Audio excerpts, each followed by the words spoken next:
Por favor, pegue a palavra de Deus, abra no Evangelho de Mateus, capítulo 23. Nós vamos ler o versículo 37 e o 38. Encontraram? Jesus disse assim: Jerusalém, Jerusalém, que matas os profetas e apedrejas os que te são enviados. Quantas vezes quis eu ajuntar os teus filhos, como a galinha junta os seus pintos debaixo das asas, e tu não quiseste.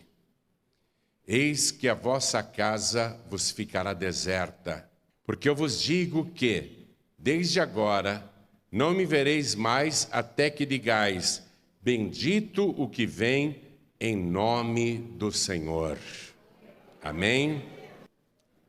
Escutem, por favor.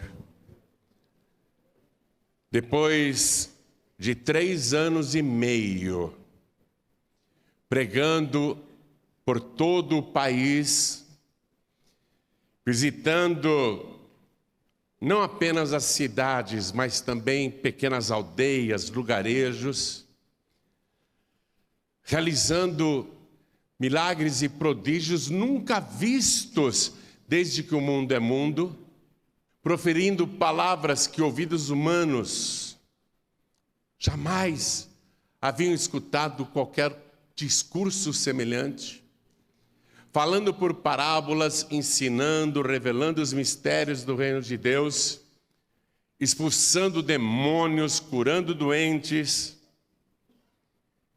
fazendo coisas extraordinárias, maravilhas, que as pessoas custavam acreditar que aquilo estava acontecendo, mas era verdade. Ele multiplicava pães, ele transformava água em vinho, ele fazia dinheiro aparecer na boca do peixe, ele andava sobre as águas, ele acalmava tempestades, ele se transfigurava, coisas extraordinárias. Depois de 3 anos e meio, percorrendo o país inteiro, a pé, e a única vez que se diz que ele usou uma montaria foi para entrar em Jerusalém montado em um jumentinho. Depois de 3 anos e meio, realizando tantas obras maravilhosas, profetizando inclusive o futuro.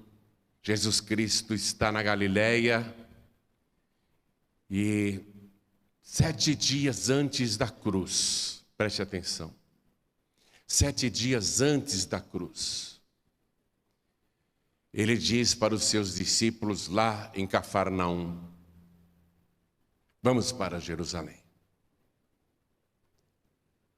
E os discípulos pensam: é por causa da festa da Páscoa que está chegando. E a festa da Páscoa era, além de a maior festa de todo o calendário bíblico do Antigo Testamento, era também obrigatória para todos os judeus. Toda pessoa tinha que ir a Jerusalém. Então os discípulos imaginam que Jesus quer ir para Jerusalém porque está chegando esta festa que é a mais importante do país. Então eles se arrumam e começam a seguir Jesus. E enquanto eles estão indo para Jerusalém, Jesus Cristo faz uma profecia. Eu quero que você acompanhe comigo no Evangelho de Marcos, capítulo 10, no versículo 33, a profecia que ele faz enquanto eles estão caminhando em direção à cidade de Jerusalém. Está escrito, Jesus falou: eis que nós subimos a Jerusalém. E quando a palavra diz nós subimos a Jerusalém, é porque Cafarnaum e a Galileia ficam lá embaixo. O dia que você for para Israel, nós estaremos juntos lá na Galileia e a nossa caravana vai para Jerusalém. O próximo passo é ir para Jerusalém. E o ônibus da caravana vai subir, Porque a cidade santa fica num lugar alto. Quando Jesus disse, eis que subimos a Jerusalém, é porque é uma subida violenta, eles estão indo a pé. E Jesus profetiza, e o Filho do Homem, que é o título messiânico dele, e o Filho do Homem será entregue aos príncipes dos sacerdotes. Atenção, não é que eles são príncipes da realeza. Essa palavra príncipes significa os principais, os mais importantes. Isso é uma referência ao Sinédrio, onde estavam os 70 sacerdotes mais importantes, os principais do país. E o Filho do Homem será entregue aos príncipes dos sacerdotes e aos escribas. Os escribas eram aqueles homens de boa caligrafia que faziam cópias manuais da lei de Moisés e do Antigo Testamento. Eram profundos conhecedores do Antigo Testamento, inclusive de Salmos. Ou seja, ele vai ser entregue para os mais importantes e mais sábios da palavra. E o condenarão à morte. Olha só, ele vai falando isso enquanto caminha. E o condenarão à morte e o entregarão aos gentios. A palavra gentios aqui no caso não tem nada a ver com gentileza. É para se referir aos não-judeus, os povos gentílicos, as gentes. Ou seja, os pagãos. E o entregarão aos pagãos. Ele está profetizando que será condenado à morte pelos principais sacerdotes judeus, pelos escribas judeus, mas ele será entregue para os pagãos. E o escarnecerão, e açoitarão, e cuspirão nele, e o matarão, mas ao terceiro dia ressuscitará. As pessoas no mundo pensam que a história de Jesus é sobre a incompreensão humana, e em parte é, mas muitos acreditam que Jesus Cristo foi uma vítima dos acontecimentos daquela época, quando na verdade Jesus Cristo era o próprio acontecimento. Ele está no controle dos acontecimentos. Ele diz tudo o que vai acontecer. Ele tem o controle de tudo. E veja, está indo conscientemente para cumprir esta profecia. Ele não está fugindo, ele vai fazer tudo isso acontecer. Ele não é uma vítima, ele é o autor de tudo. E ele sabe, inclusive, que será açoitado, escarrado e morto. Mas ele sabe também que ele não continuará morto, que ao terceiro dia, ele ressuscitará. Se me dissessem assim, João Ribe, você vai pregar em tal cidade, e lá vão te prender, vão te espancar muito, vão te torturar e vão te matar. Mas fique tranquilo, depois você vai ressuscitar. Se me dissessem isso, eu iria perguntar, para qual cidade que vai acontecer isso tudo? Ah, é em Piracicaba? Então eu nem vou para Piracicaba. Eu nem vou, não é? Mas Jesus sabe que tudo isso vai acontecer em Jerusalém e ele vai. Você não acha que Jesus merece uma salva de palmas agora? Hein? Fala sério. Você não acha que ele merece um glórias? Hein? Vários glórias, hein? Você não acha que ele merece muitos aplausos e muitos glórias? porque ele sabe que tudo isso vai acontecer e ele vai ao encontro de tudo isso. E quando ele chega em Jerusalém, tem aquela entrada triunfal na cidade, montado num jumentinho, não é? Ele é aclamado como rei, mas ele não se ilude com a festa popular, com a euforia do povo. E ele vai pernoitar no Monte das Oliveiras e vai entrar na Cidade Santa, ir e voltar, e fará muitas coisas nesses poucos dias que ainda lhe restam antes da cruz. Ele vai proferir sentenças contra os fariseus, ele vai proferir sentenças contra os hipócritas, ele vai profetizar sobre o fim de todas as coisas, inclusive sobre a destruição de Jerusalém. Ele vai fazer muitas coisas nesses poucos dias antes da cruz. Mas ele tem dia e hora e maneira de morrer. Ele sabe como irá morrer. Ele sabe que será crucificado. Porque os romanos matam por crucificação. Mateus dá o detalhe da crucificação.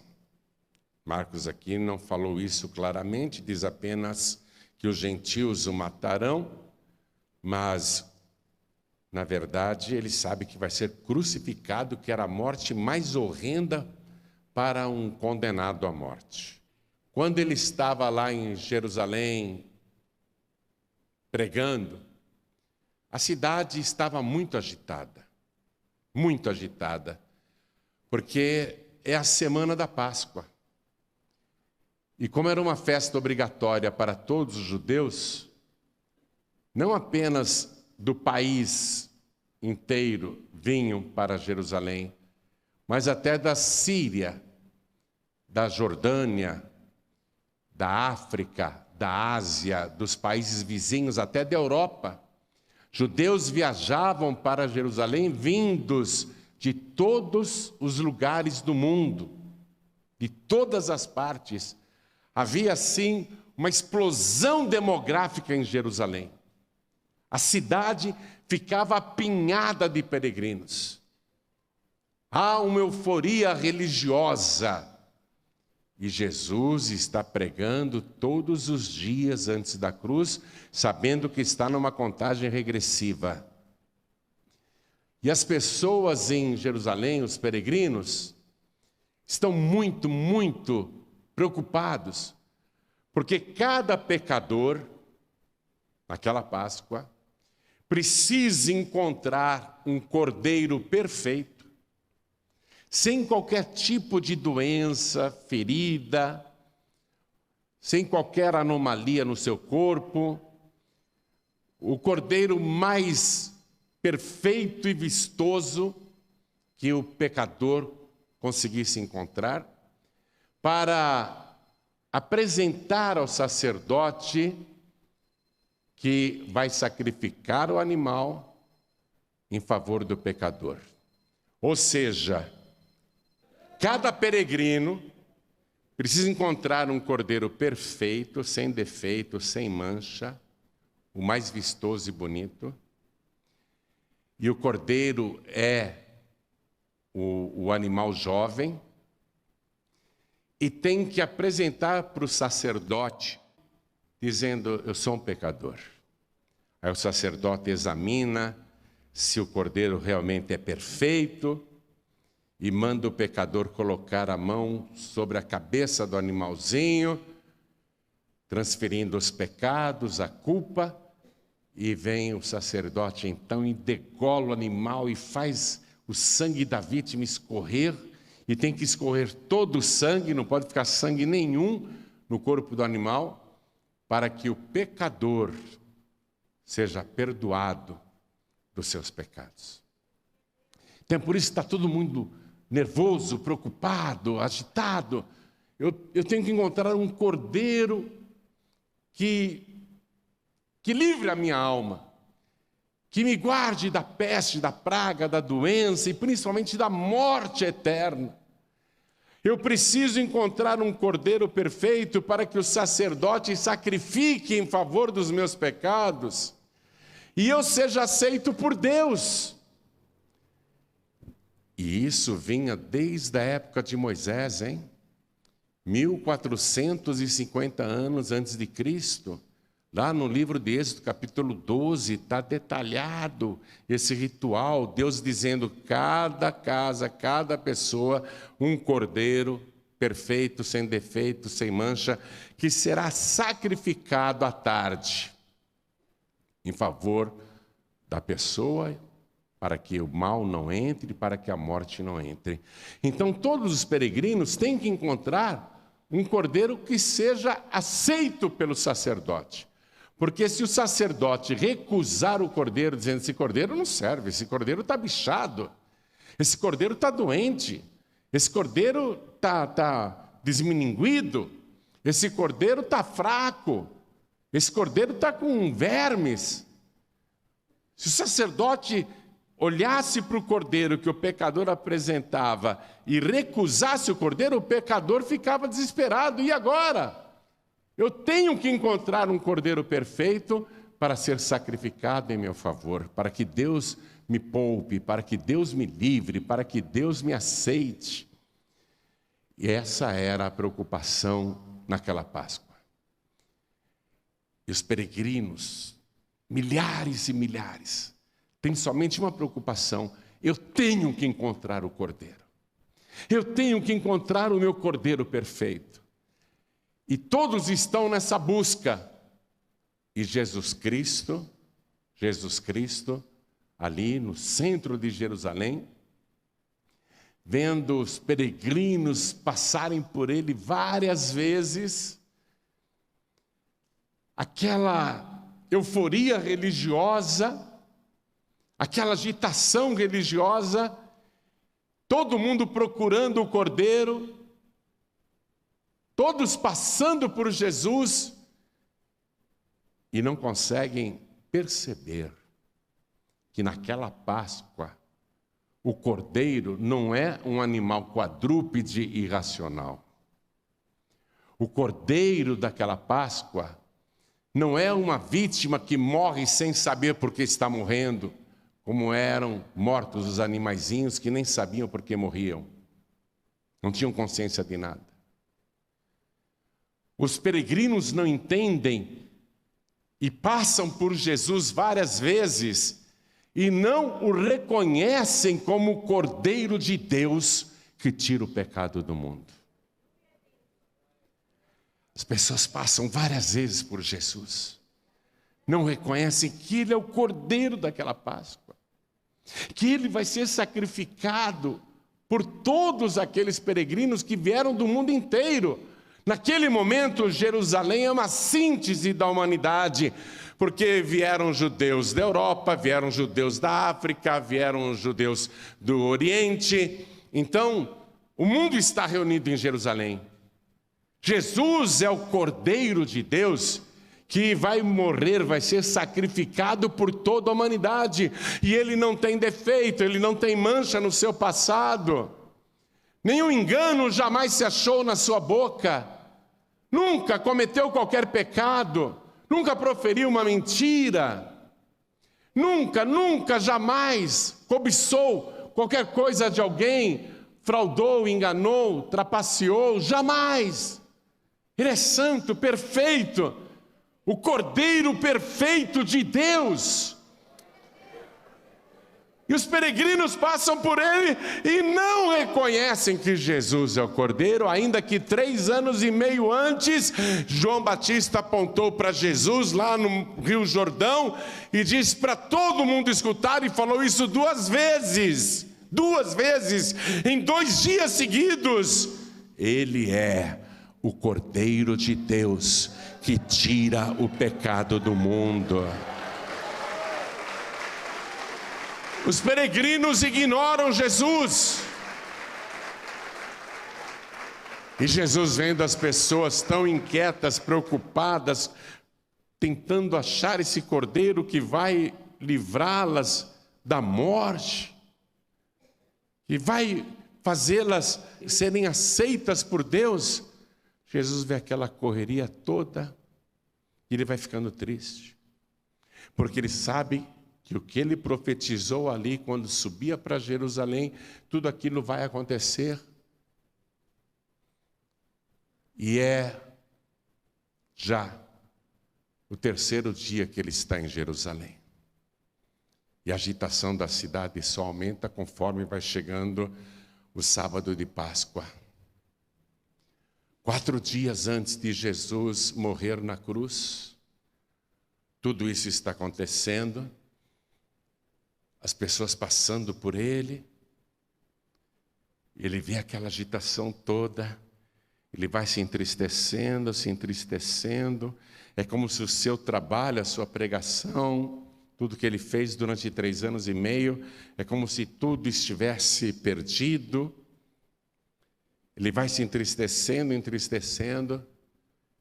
e ele chora. Ele começa a chorar. Jesus chora. Você já viu um cordeiro que chora? Jesus começa a chorar. Ele chora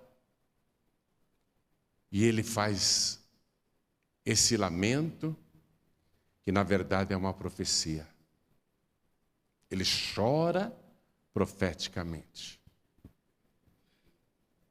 Jerusalém, Jerusalém, que matas os profetas e apedrejas os que te são enviados.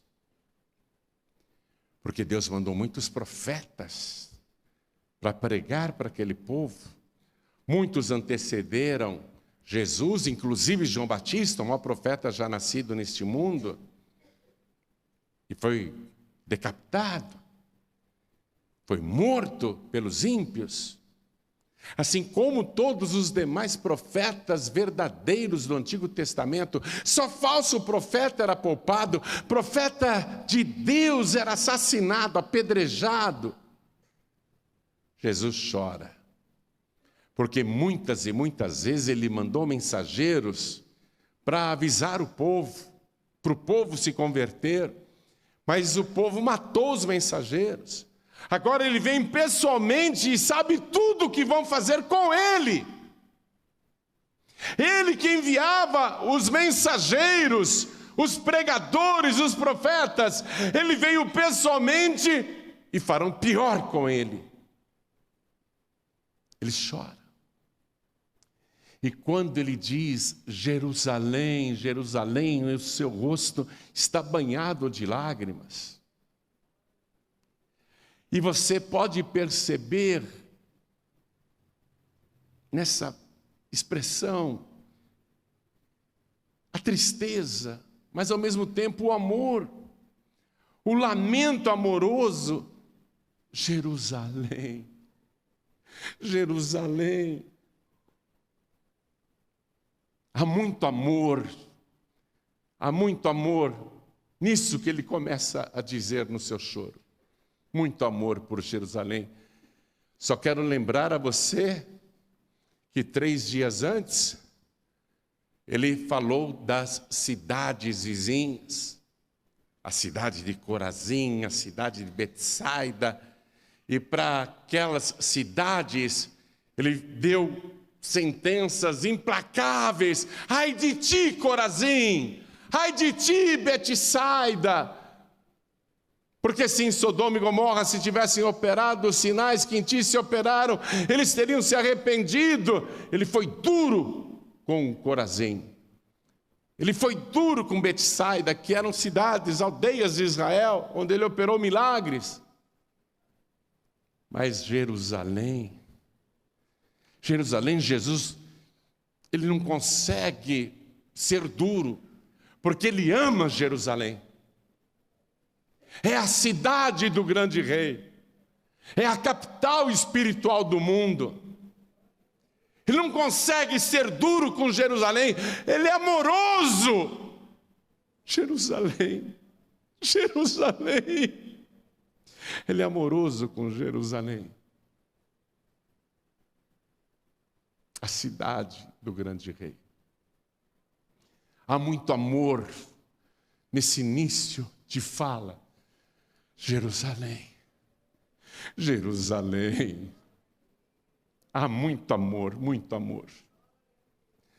Jerusalém, Jerusalém, que matas os profetas, que apedrejas os que te são enviados. Quantas vezes, olha, não foram poucas, quantas vezes, na época em que Jesus estava falando isso, Jerusalém já tinha 1000 anos de idade. Durante 1000 anos ele mandou pregadores, enviou mensageiros, profetas. Ele tentou converter aquele povo. Muitas e muitas vezes. Ele está triste. Nem os profetas conseguiram e nem ele mesmo está conseguindo. E vou dizer mais, até hoje ele não conseguiu. Está bem? Até hoje ele não conseguiu. Jerusalém não crê em Jesus Cristo até hoje. Eles ganham dinheiro com o turismo de Jesus, os cristãos vão para lá, eles vendem bugigangas para os cristãos que compram souvenirs de monte. O judeu vende lembrancinhas cristãs, lembrancinhas de Jesus, mas eles não aceitam Jesus até hoje. Até hoje. Por isso que ele chora. Jerusalém, Jerusalém, que matas os profetas e apedrejas os que te são enviados. Quantas vezes, e ele mesmo, ele pessoalmente, quantas vezes ele pregou naquela cidade? Quantas vezes? Quantos milagres ele operou em Jerusalém? Quantas vezes? Mas ele não dá uma sentença dura para Jerusalém, como ele fez com Corazim e Betsaida. Ele tem amor por Jerusalém. Quantas vezes, Jerusalém, quantas vezes eu quis ajuntar os teus filhos, como a galinha junta os pintinhos debaixo das suas asas, e tu não quiseste. Em Israel, na época do inverno, neva. Quando começa a nevar, em Israel é muito frio mesmo. As galinhas que cuidavam dos seus pintinhos, ou pintainhos, ou pintos, como é dito em Portugal, as galinhas, debaixo da neve, elas abrigavam os seus pintainhos, os seus pintinhos, os seus pintinhos, debaixo das asas, deixava os pintinhos protegidos e aquecidos, enquanto a neve gelada, o vento gelado, caía sobre ela. Mas ela mantinha ali os pintainhos aquecidos. E era muito comum, depois de uma tempestade de neve,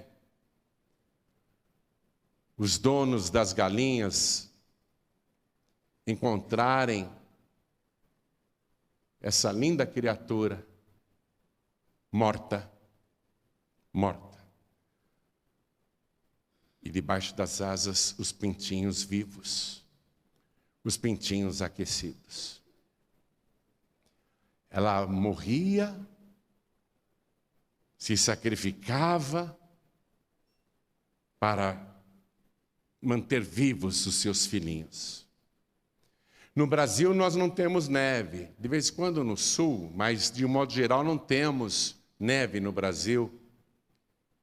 Mas aqui no Brasil é muito comum, em sítios que tem galinheiros, quando o galinheiro pega fogo,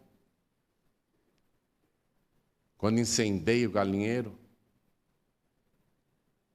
é muito comum, depois do incêndio apagado, os sitiantes encontrarem as galinhas esturricadas, queimadas, carbonizadas. E quando o sitiante levantava as asas da galinha, os pintinhos vivos debaixo das asas. A galinha, ela é considerada uma mãe perfeita. E Jesus usou essa figura de linguagem para falar do seu amor. Olha só. Ele usa essa figura de linguagem para dizer quantas vezes eu quis ajuntar os teus filhos como a galinha junta os pintinhos debaixo das asas e tu não quiseste.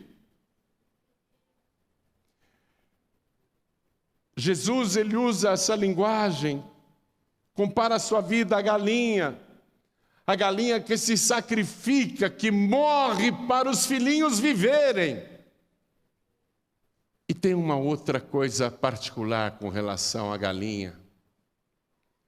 Se a galinha estiver dormindo, chocando os seus ovos, se o sitiante chegar ali bem quietinho, de mansinho, e colocar debaixo da galinha um ovo diferente, o ovo de uma pata, por exemplo, e colocar o ovo ali, a galinha não viu, porque ela estava dormindo, ela estava de olhos fechados, o sitiante colocou ali o pintinho, né, o ovo de uma pata, ela vai chocar esse ovo, e quando nascer aquela criatura diferente, que não é da mesma espécie dela, que é de uma outra raça, vamos dizer assim, é uma ave, mas é outra raça de ave. Quando a galinha vê o patinho que nasceu, que é diferente dos seus pintinhos, ela não vai dar bicadas nele, ela não vai maltratar aquele filhote diferente. Pelo contrário, ela vai tratar com amor, ela vai alimentar, ela vai proteger e, se necessário, dar a vida por aquele filhotinho totalmente diferente, mas que ela acolheu debaixo das suas asas. Ela alimenta, ela cuida, ela protege, ela aquece, ela dá vida, ainda que seja um filhote diferente. Quando Jesus comparou a galinha que quer ajuntar os filhinhos debaixo das asas, ele estava também nesse momento profetizando sobre o resultado do seu sacrifício. Porque do mesmo modo que a galinha está dormindo e o sitiante colocou ali um ovo diferente, e quando nasce aquele filhotinho, mesmo não sendo da mesma espécie, ela vai tratar como se fosse seu filho legítimo, a mesma coisa acontece com Jesus. Ele ficou 3 dias de olhos fechados. Não estava dormindo, não. Estava morto de verdade. Estava morto. Mas se você crer nesta palavra, nesta comparação, se você aproveitar que ele esteve morto 3 dias com os olhos fechados, e se você entrar debaixo das suas asas, se você ali se enfiar por tua livre e espontânea vontade, olha só, no 3º dia ele ressuscitou, ele abriu os olhos e ele olha para você. Você não é judeu de nascimento, nem eu sou judeu de nascimento, mas ele vai te tratar como legítimo filho de Deus. A galinha é assim. Jesus Cristo fez essa comparação e chorou muito. Ele chorou bastante. Eu queria tanto, mas tu não quiseste. Veja, Deus quer salvar, é a pessoa que não quer. Mas tem consequências quando a pessoa rejeita esse amor incondicional do Senhor. Versículo 38 eu li para você: eis que a vossa casa vos ficará deserta. Preste atenção nessa frase. Quando Jesus começou a pregar, e ele viu o comércio no templo, na casa de Deus, Ele fez um chicote e expulsou os vendedores. E o que foi que ele disse na ocasião? A minha casa será feita e chamada casa de oração e não um covil de ladrões. Naquela ocasião ele falou, a minha casa. Mas agora, com a rejeição, ele não está dizendo, eis que a minha casa ficará deserta. Ele está dizendo, eis que a vossa casa vos ficará deserta. Porque vai deixar de ser casa de Deus. A rejeição vai fazer isso. Aquele templo não será mais casa de Deus. Eis que a vossa casa vos será deserta. E isso está cumprindo uma profecia de 830 anos antes, feita pelo profeta Joel, cujo nome em hebraico significa o Senhor é Deus. Quem é o Senhor? Jesus. Joel significa o Senhor é Deus. Vamos comigo no profeta Joel rapidamente, capítulo 1, versículo 8. A profecia de 830 anos antes dizia: lamenta com a virgem que está cingida de pano de saco pelo marido da sua mocidade. Foi cortada a oferta de manjar e a libação da casa do Senhor. Os sacerdotes, servos do Senhor, estão entristecidos. Versículo 13: cingi-vos e lamentai-vos, sacerdotes. Gemei, ministros do altar. Entrai e passai vestidos de panos de saco durante a noite, ministros do meu Deus, porque a oferta de manjares e a libação cortadas foram da casa de vosso Deus. A rejeição vai causar o cumprimento desta profecia. A casa vai ficar deserta. Há um historiador judeu chamado Flávio Josefo, você já ouviu falar muito dele? Ele escreveu, entre outras coisas, a história dos Hebreus. E no capítulo 31 da história dos Hebreus, tem um trecho impressionante. Ele fala sobre os sinais que antecederam a destruição de Jerusalém, que iriam deixar tudo deserto. No livro de Josefo, que narrou o acontecimento, ele participou da destruição de Jerusalém, ele foi um combatente, ele foi um historiador.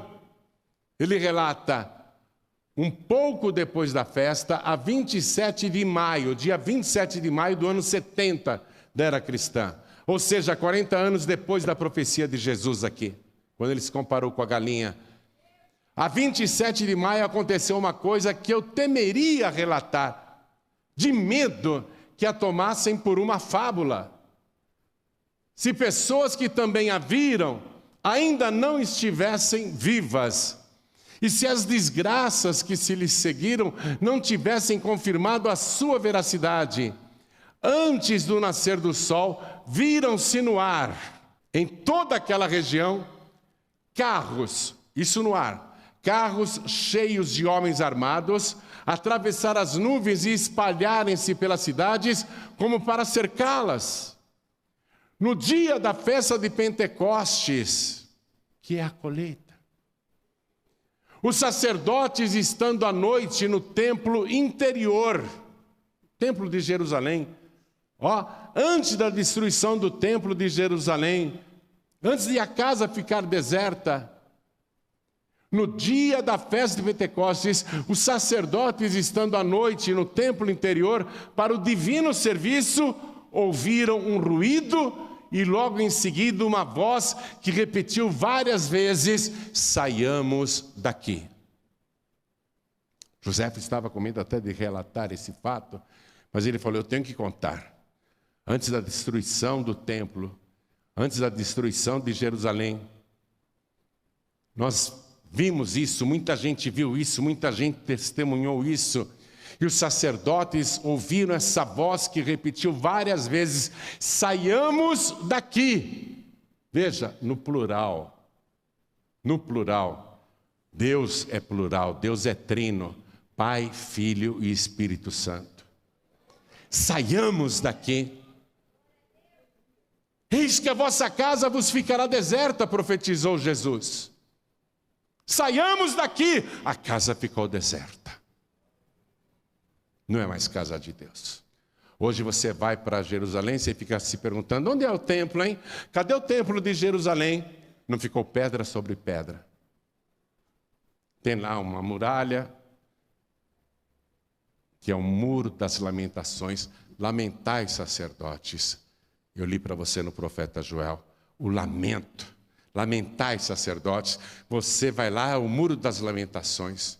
Muito lamento, mas olha só, quem lamentou primeiro foi o Senhor Jesus. Jerusalém. Jerusalém. Por que Jerusalém? E ele está chorando e profetizando. Eu retorno para Mateus capítulo 23, agora o versículo 39. Porque eu vos digo que, desde agora, não me vereis mais, até que digais, bendito o que vem em nome do Senhor. Essa profecia está no Salmo 118, versículo 26. O que aconteceu com Jerusalém, essa destruição total, a destruição do país, a destruição das sinagogas, tudo o que ocorreu foi por causa da rejeição que eles fizeram e fazem até hoje do Senhor Jesus. Por isso que aquela região do mundo não tem paz. Por isso que é guerra em cima de guerra, ataques em cima de ataques.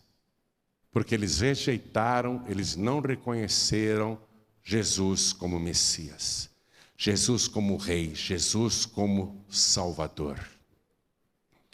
E enquanto eles não disserem, bendito o que vem em nome do Senhor, as crises em Jerusalém e em Israel continuarão ocorrendo. Isso não terá fim, só terá fim quando? E esse dia está chegando. Quando todas as nações em volta atacarem de uma vez Israel, e isso já está acontecendo. Os ataques estão vindo do Líbano, estão vindo da Síria, estão vindo do Irã, estão vindo do Iêmen, outras nações já estão se juntando para atacar Jerusalém, atacar Israel. Quando todas as nações se juntarem contra Jerusalém, quando eles estiverem vivendo a pior tribulação, quando a destruição parecer iminente, eles vão clamar a Yahvé, o Deus de Israel. Eles vão clamar muito, Yahvé, socorre-nos, Yahvé, socorre-nos. Eles vão chorar, jejuar, eles vão buscar, eles vão implorar pelo socorro. Ó Deus de Israel, socorre-nos, Deus de Israel, socorre-nos. Nós seremos destruídos, a tua herança será destruída. Eles clamarão de uma tal maneira que o céu vai se abrir e o socorro de Deus virá. Eles ficarão felizes, o céu está se abrindo, o nosso socorro está vindo. Mas quando o socorro, o livramento chegar mais perto, eles não vão acreditar no que verão, porque olharão para aquele a quem crucificaram, a quem eles chamavam de enganador, de falso profeta, de mentiroso, de endemoniado, de samaritano. Eles vão chorar muito e vão ter que dizer, bendito o que vem em nome do Senhor.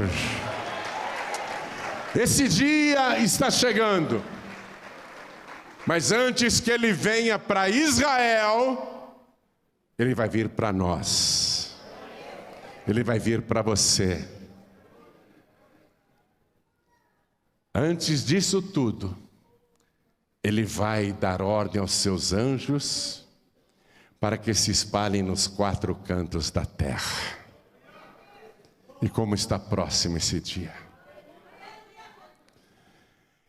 E aí ele vai dizer aos seus anjos, simultaneamente, ao mesmo tempo, toquem as trombetas. O mundo não vai ouvir o som da trombeta, mas os ouvidos dos salvos foram lavados e purificados pelo sangue do Cordeiro. E os ouvidos dos salvos ouvirão essa sinfonia de arrebatamento. Nós vamos ouvir essa sinfonia, nós vamos ouvir essa doce melodia, o som da trombeta, mas não vai dar tempo de você dizer glória a Deus, porque no abrir e piscar de olhos, você será transformado e arrebatado ao encontro do teu Senhor nos ares. A gente assiste o que está acontecendo com Israel e sabe que o cumprimento da profecia de Zacarias está muito próximo para eles. Muito próximo para Israel. Porém, está mais próximo ainda para cada um de nós.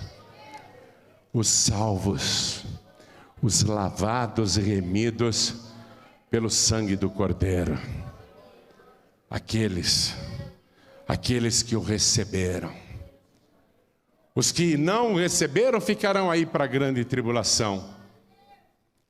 Você está achando que o mundo já está complicado hoje? Quem ficar para a grande tribulação vai saber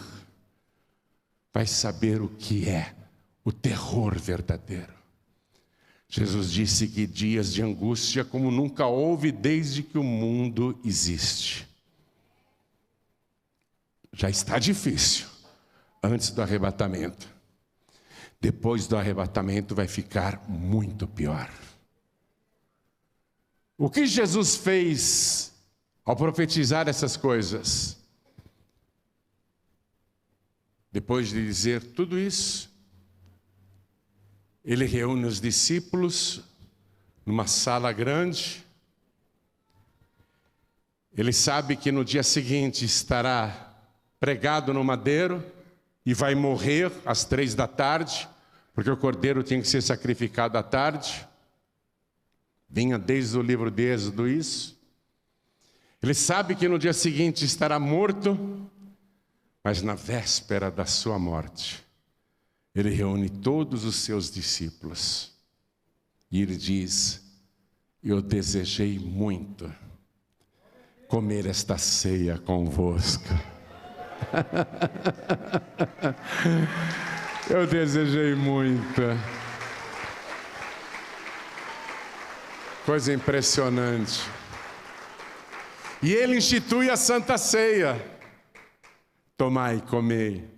Isto é o meu corpo que é partido por vós. Fazei isto em memória de mim. Depois que os discípulos comeram, ele pegou o cálice, abençoou, deu graças e entregou para os discípulos, dizendo: este cálice é o Novo Testamento no meu sangue. Fazei isto todas as vezes que beberdes, em memória de mim. Eu sei que eu sou herdeiro dele, sabe por quê? Porque além de ser filho, eu não era nem um patinho, eu era um filhote de urubu. Mas eu aproveitei que Jesus fechou os olhos por 3 dias, porque estava morto, eu acreditei na palavra, e eu entrei debaixo das suas asas. Aí quando Jesus ressuscitou e abriu os olhos, tinha lá um monte de pintinho, filho legítimo, e ele viu um urubuzinho no meio. Ele viu um urubu no meio. Eu até cheirava mal, sabe o que ele fez? Ele me deu um banho com seu sangue. Ele me purificou de todos os pecados. Ele me deu uma veste branca e resplandecente. Ele me transformou em filho de Deus. Eu sou filho, e mais que isso, eu sou herdeiro, porque Ele já fez o Novo Testamento, e nesse testamento eu estou incluído. E se você aproveitar a oportunidade e entrar também debaixo das suas asas, Ele vai te transformar em legítimo filho de Deus. Eu tenho uma mansão celestial. Sabe, eu sei que eu tenho uma recompensa grande lá, mas a minha cachorrinha morreu, a Cristal morreu. Foi uma tristeza muito grande, morreu com quase 14 anos, estava velhinha, tadinha. Mas quando ela estava bem doente, eu falei assim para Jesus: Senhor, faz uma exceção. Faz uma exceção. Eu troco toda a minha recompensa celestial se o Senhor, naquele dia, ressuscitar a minha Cristal. E a Cristal poder ficar no céu. Mesmo que ela fique latindo para os arcanjos, para os querubins, para os serafins, mesmo que ela arranque penas dos serafins.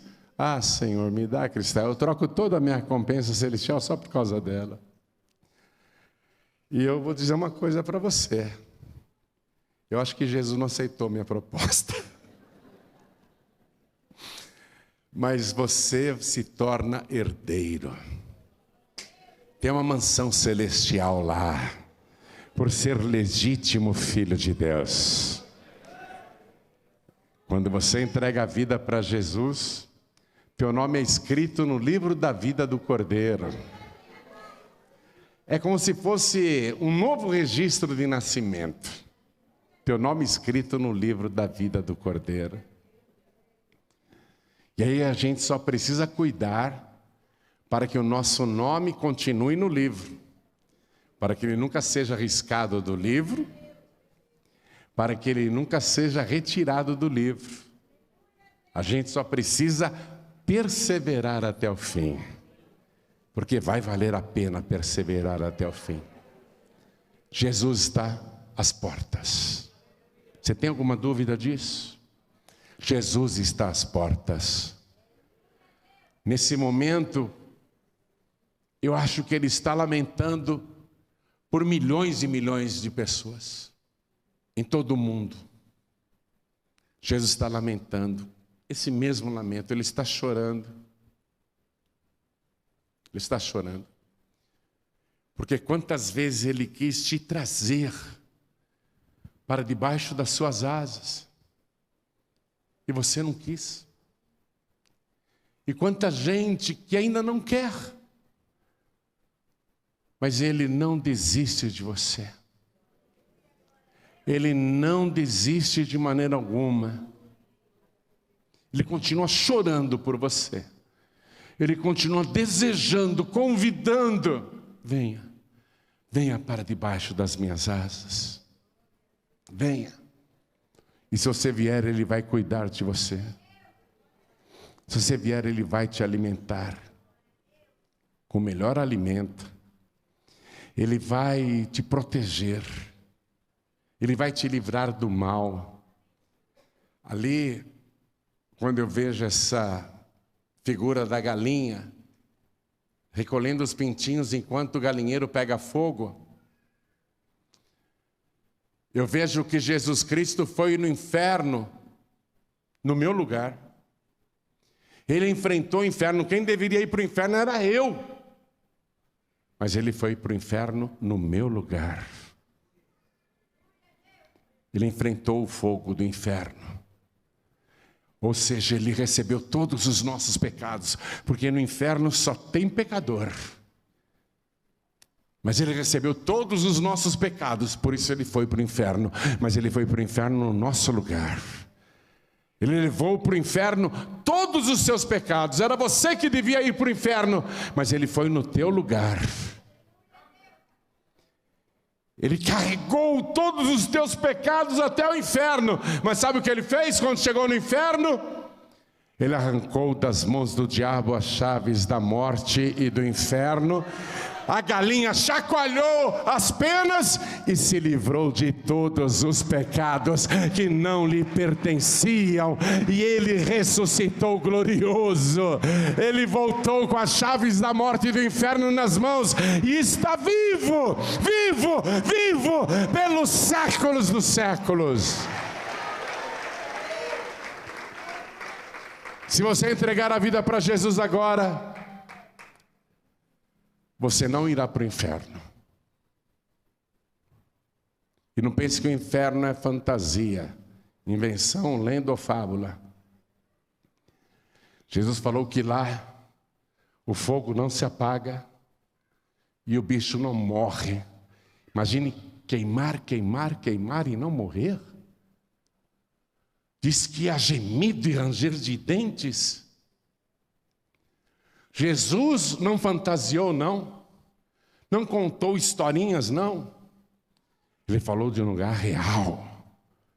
E a palavra de Deus, o livro de Apocalipse termina dizendo que todos aqueles que não foram achados escritos no livro da vida, foram lançados no lago de fogo e enxofre, o que é a segunda morte. O inferno existe. Está preparado para o diabo e seus anjos, mas também para todos aqueles e aquelas que rejeitam esse choro de um Salvador tão amoroso, que veio a esse mundo para salvar, só para salvar. Ainda que Ele cure o doente, ainda que Ele liberte das opressões, dos vícios, ainda que Ele abençoe e faça prosperar, a sua principal missão é salvar. Como a galinha salva os seus pintinhos, Ele morreu para salvar e ressuscitou para garantir a salvação. Por isso que eu estou tranquilo. Se eu tivesse um Salvador morto, qual seria a minha esperança? Um Salvador morto me serviria para quê? Mas Ele ressuscitou. Ele está vivo para garantir que eu e você também viveremos para sempre. Estaremos para sempre com o Senhor. Vamos ficar todos de pé. Isso é uma profecia. O choro de Jesus foi uma profecia. Você tem que dizer: bendito o que vem em nome do Senhor. O Senhor é Deus. Ele não é um mini Deus, ou um subdeus, ou um Deus inferior. Ele é o Todo-Poderoso. Aquele que era, que é e que há de vir. Ele é Deus. Ele é o Senhor. A palavra Senhor significa dono. Olhe no dicionário. Significa dono. Ele tem que ser o teu dono. E se Ele for o teu dono, eu garanto que Ele vai cuidar bem de você. Porque quem é dele não se perde. Quem é dele, Ele cuida. Quem é dele, Ele protege. Quem é dele, Ele alimenta. Quem é dele, Ele sara. E quem é dele, tem a vida eterna. Quem é dele, vive para sempre. E Ele está chegando, hein? Está chegando para o povo judeu, mas antes Ele chega para nós, para os salvos. Quem aqui quer o seu nome escrito no livro da vida do Cordeiro? Levante a sua mão bem alto. Quem quer recebê-lo como único, suficiente, exclusivo e eterno Salvador, faz assim bem alto com a mão. Fala, eu quero, eu quero. Os que ergueram as mãos, vem aqui para frente, por favor. E vamos aplaudir ao Senhor Jesus por cada vida que está chegando. Pede licença e vem. Fala, deixa eu passar. Deixa eu ir lá na frente. Você que ergueu a mão, vem aqui para frente. Vem que nós estamos te esperando. E outra coisa muito triste que nós estamos vivenciando nesses últimos dias. Pessoas se desviando, pessoas esfriando na fé, pessoas levando vida dupla, pessoas vivendo no mundo e ao mesmo tempo na igreja. Nós estamos vivenciando uma época de esfriamento da fé, uma época em que as pessoas estão se congelando. E uma hora ruim, porque Jesus está voltando. Pastor Jorim, eu quero a alegria desse primeiro amor. Eu quero novamente sentir em mim a alegria do primeiro amor. Eu quero ter a certeza da minha salvação. E Jesus também quer que você tenha certeza da tua salvação. Então faz assim. Por que você não vem aqui na frente? A gente ora, a gente clama ao Senhor, e você vai dizer aqui na frente: bendito o que vem em nome do Senhor. Vem para cá. Vem para cá. Isso, vem para cá. Vem para cá. Você sabe que tem muita gente querendo vir aqui, mas está com vergonha? Vergonha do quê? Jesus disse: quem se envergonhar de mim diante dos homens, também eu me envergonharei dele diante do meu Pai que está nos céus. Não se envergonhe não. Vem aqui para frente. Pastor Jorim, eu ando com dificuldade para seguir Jesus. Não está fácil para mim. Passando muitas e muitas lutas. Às vezes eu não tenho vontade de orar, não tenho vontade de ler a palavra. E para ser franco, às vezes eu não tenho vontade nem de vir para a igreja. Então vem para cá. Nós não vamos deixar você ficar na grande tribulação. Se você tem medo de ficar para a grande tribulação, vem aqui para frente em nome de Jesus. Pastor Jorim, eu não quero ficar para a grande tribulação. Então vem aqui para frente em nome de Jesus. A grande tribulação está próxima. O que nós estamos vivendo é uma pré-tribulação. Nós estamos vivendo uma amostra do que vai ser a tribulação. Mas a grande tribulação vai ser bem pior. Eu não quero ficar aqui. Você quer? Se você não quer ficar para a grande tribulação, mas tem dúvidas com relação ao arrebatamento em si. Pastor Jorim, eu quero ter certeza do meu arrebatamento. Então vem aqui para frente em nome de Jesus. Eu não vou deixar você ficar na grande tribulação não. Eu vou insistir até você sair do seu lugar e vir aqui na frente. Vem para cá. Vem para cá porque Jesus Cristo está voltando e Ele não mente. A sua vinda está muito próxima. Enquanto você toma a sua decisão de vir para frente, deixa eu falar com quem está assistindo pela TV ou ouvindo pela rádio. Pessoas que neste momento estão acompanhando pela internet. Você quer, em nome de Jesus, o seu nome escrito no livro da vida do Cordeiro? Então diga: sim, eu quero. Eu recebo Jesus. Diga: eu recebo Jesus como meu único, suficiente, exclusivo e eterno Salvador. Diga isso aí, onde você estiver, no carro, em casa, ou então no trabalho, ouvindo aí no celular enquanto está dentro de um trem, de uma lotação, de uma van. Você que está ouvindo esta palavra e quer entregar a vida para Jesus, se possível, se ajoelhe ao lado do teu rádio, ao lado do televisor, ao lado do computador. Se não for possível se ajoelhar onde você está, tudo bem, coloque a mão assim sobre o teu peito, na altura do coração, que nós vamos orar. Filhos pródigos e filhas pródigas, voltem para os braços do Pai, voltem para a casa do Pai, enquanto ainda dá tempo. Pessoas que estão sem igreja, atenção, quero falar com quem não tem igreja. Entrega a vida para Jesus. Você que acha que não precisa da igreja, olha só, há quanto tempo você não toma uma santa ceia? Há quanto tempo você não tem comunhão com o teu Salvador? Tudo bem, você acha que não precisa da igreja, mas Jesus disse: quem come a minha carne e bebe o meu sangue tem a vida eterna, e eu o ressuscitarei no último dia. Você tem que pertencer a uma igreja, sim, tem que tomar a Santa Ceia. Hoje, você sabe, eu disse isso, não lembro em que cidade eu estava pregando aí. Eu perguntei para as pessoas: qual é a maior igreja do Brasil? E uns disseram Assembleia de Deus, os outros Congregação Cristã, e os outros a Universal. E aí foram falando um monte. Teve um até que falou a Paz e Vida.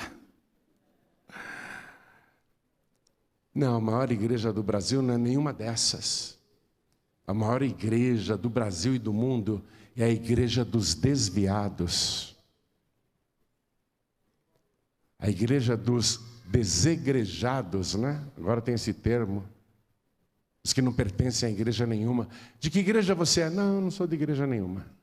Os desegrejados. Os que não têm igreja.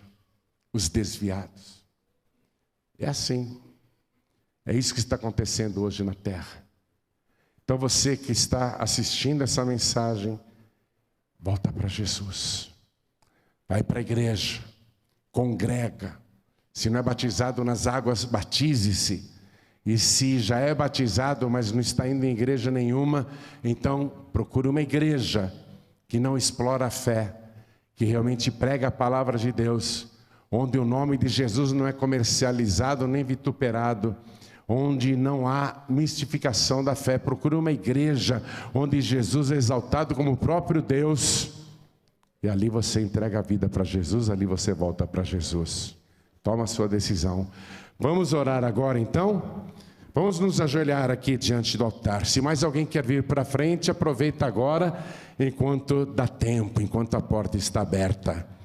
Coloque a mão sobre o teu peito na altura do coração e ore assim comigo: meu Deus e meu Pai, de joelhos, diante do altar, eu tomo a minha decisão de te servir e andar no teu caminho, em comunhão com o teu povo, o teu corpo, e participando das tuas bênçãos e da tua presença. Eu tomo a minha decisão e suplico ao Senhor que renove cada dia a minha fé. Não me deixe esfriar, nem desviar, porque eu não quero ficar para a grande tribulação. Pelo contrário, eu quero subir quando a trombeta soar. Meu Deus da glória, eu quero o meu nome no livro da vida. Eu quero escapar do lago de fogo e enxofre. Eu quero, meu Deus, entrar na cidade santa pelas portas, através do sangue do Cordeiro, o meu Senhor Jesus, o meu único, suficiente, exclusivo e eterno Salvador, para todo sempre. Amém.